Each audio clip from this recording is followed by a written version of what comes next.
জোরে জোরে কি আল্লাহু আকবার বলা যাবে না? যুবক ভাইরা, রাদিয়াল্লাহু তাআলা আব্বাস যেমন ছিল নামাজের মধ্যে মুজাহাদা মুশাহাদা, ঠিক এমন ইমাম হুসাইন রাদিয়াল্লাহু তাআলা এমন ভাবে ছিল। ইমাম মুসলিম ইবনে আকিলের দুইটা সন্তান মাঝে এমন প্রবণতা ছিল। ইমাম মুসলিমের মনের ভিতরে এমন প্রবণতা ছিল, কারণ ইমাম মুসলিম যখন তিনি কারবালার ময়দানে গিয়েছেন, যাওয়ার পরে দেখতেছেন তার পিছনে মুসল্লির অভাব নাই। প্রথম কাতারে মানুষ অভাব নাই, দ্বিতীয় কাতারে মানুষের অভাব নাই, তৃতীয় কাতারে মানুষের অভাব নাই।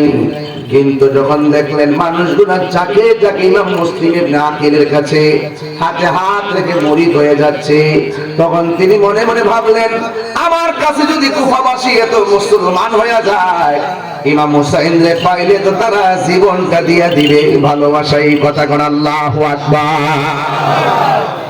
ইমাম মুসলিম রাদিয়াল্লাহু তাআলা কুফাবাসীর অবস্থা যাচাই বাছাই করতে যাইয়া দুইটা সন্তানকে সাথে নিয়ে গেল।